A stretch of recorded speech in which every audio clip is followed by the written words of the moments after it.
নমস্কার বন্ধুরা, মিতার রোজকার রান্নায় আপনাদেরকে স্বাগত। আজকে সন্ধ্যে সময়ের একটা স্ন্যাক্সের রেসিপি আমি নিয়ে এসেছি।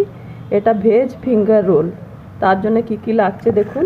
এটা গাজর গ্রেট করেছি, ক্যাপসিকাম, আর এটা ধনেপাতা, এটা সেদ্ধ আলুকে গ্রেট করেছি, পনির গ্রেট করেছি, কাঁচা লঙ্কা। আপনারা চাইলে পেঁয়াজ দিতে পারেন, আমি পেঁয়াজ দিচ্ছি না। আর এইটা হচ্ছে পাউরুটি 3 স্লাইসকে ছোট ছোট টুকরো টুকরো করে কেটে মানে ছেড়ে দিয়েছি। এইভাবে ছেড়ে দিয়ে এইটার ওপরে আপনারা যদি জল দিয়েও এটাকে ভিজিয়ে রাখলে হবে, আর না তো দুধ দিলে এর টেস্ট একটু ভালো হবে। তো অল্প অল্প দুধ দেবো, বেশি দেবো না। অল্প দুধ দিয়ে এই পাউরুটিটাকে একটু একটা ডো করে রাখবো। আর যদি দুধ বেশি হয়ে যায় তাহলে আর একটু পাউরুটি আপনারা মিশিয়ে দিতে পারবেন। তো আমি যখন করব তখন দেখাবো।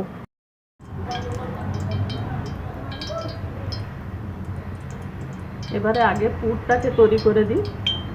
তেল গরম হয়ে গেছে, 2-3 চামচ আমি তেল দিয়ে দিয়েছি। প্রথমে ক্যাপসিকামটাকে আগে দিয়ে দিচ্ছি। আর যেহেতু আমি আগে আমি পেঁয়াজ দিতে করবো না, তাই আমি ক্যাপসিকামটা দিয়ে দিলাম। আপনারা যদি পেঁয়াজতে করবেন, প্রথমে পেঁয়াজটা দিয়ে দেবেন। গ্রেট করা এই গাজরও দিয়ে দিলাম।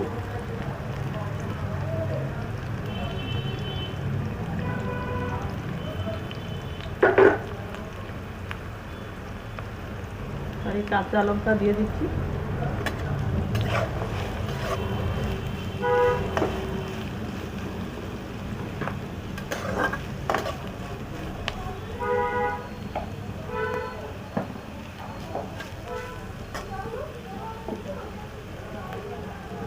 পরিমাণ মতন নুনও দিয়ে দিচ্ছি, 1 চামচ মতন। 1 চামচ থেকে একটু বেশি দিলাম, কম লাগলে আমরা আরেকটু মিশিয়ে দেবো।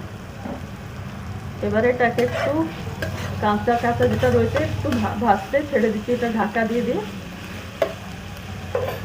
একটু ভেজে নিয়ে আমি দেখাবো। এই ধনে পাতাটাকেও দিয়ে দিলাম একসাথে।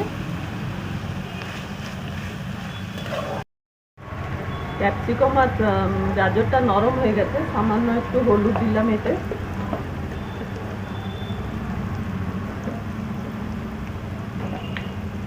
লঙ্কা গুঁড়ো একটু দিলাম, এটা কাশ্মীরি লঙ্কা গুঁড়ো দিয়েছি। আপনারা ঝাল যদি খাবেন, ঝাল লঙ্কা গুঁড়োও দিতে পারবেন। আর যদি কর্ন থাকে, কর্নও দিতে পারবেন।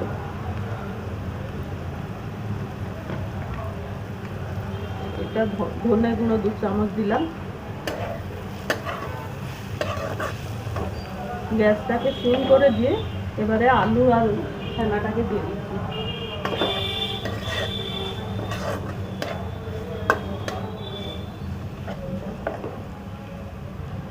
এটা গ্রেট করা যে আলুটা রেখেছিলাম ওকে দিয়ে দিলাম, আর এই পনিরটাকেও একসাথে দিয়ে দিলাম।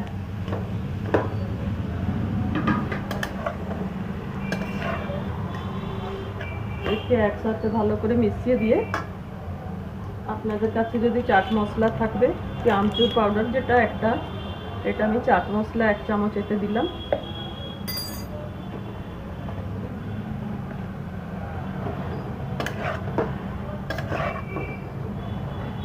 এবারে এটাকে একটু ভালো করে ভেজে শুকনো শুকনো হয়ে যাওয়ার পরে আমি গ্যাস বন্ধ করে দিচ্ছি। ওই পাউরুটি যেগুলো দুধেতে ভিজিয়ে রেখেছিলাম একে ভালো করে মেখে নিয়েছি। এবারে এই যে পুরটা করলাম, আলু আর পনির এসবকে মিশিয়ে দিলাম এর সাথে। এটা একটু ঠান্ডা হবার পরে, বেশি গরম আছে, ঠান্ডা হবার পরে আমি এটাকে এক একটা করে গড়ে রাখবো।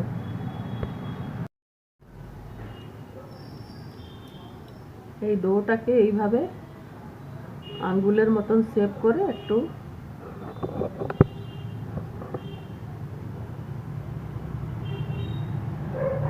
এইভাবে গড়ে এটাকে রেখে দেবো।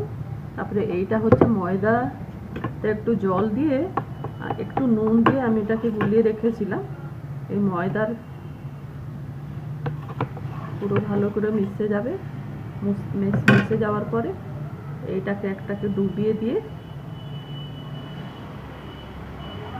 এটা হচ্ছে পাউরুটির গুঁড়ো, এটাকে এর সঙ্গে গড়িয়ে দিয়ে ভালো করে এটাকে পুরো কোট করে দিয়ে এই সাইডে এক একটা করে এইভাবে রেখে দেবো। রেখে দিয়ে তারপরে যখন সুবিধা হবে, যখন ছাঁকবার কথা এটাকে রেখে দিয়ে একটু রেস্টে রেখে দিয়ে ছাঁকলে পুরোটা ভালোভাবে লেগে যাবে। এইভাবে এটাকে গড়ে গড়ে এক একটা করে রাখবেন। তেল গরম হয়ে গেছে, এবারে আমি এগুলোকে এক একটা করে দিয়ে দিচ্ছি। ভালো গরম হয়ে থাকবার অবস্থায় এগুলোকে ভাজবেন, তাহলে তেলটা এত টানবে না। আর এই যে বাবলসগুলো যতক্ষণ উঠছে ততক্ষণ একে নড়াচড়া না করে, এই বাবলসগুলো যখন বন্ধ হয়ে যাবে তখন একে উল্টাবো। এইটা প্রথমবার যেটা ফেলেছিলাম এতটা লাল করে আমি ভেজে দিলাম, ভেজে দিয়ে একটু তেল ঝরবে বলে এর উপরে রেখেছি। আর এটা আর একটা সেট আমি ফেলেছি।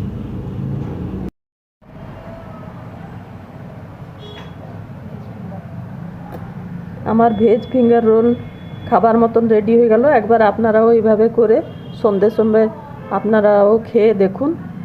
আর এটা পুদিনা পাতা আর টমেটো কেচাপের সঙ্গে খেলে খুব ভালো লাগবে। আপনারাও খেয়ে দেখুন। আর খেয়ে ভালো লাগলে আমার চ্যানেলটাকে লাইক শেয়ার সাবস্ক্রাইব করুন। ধন্যবাদ।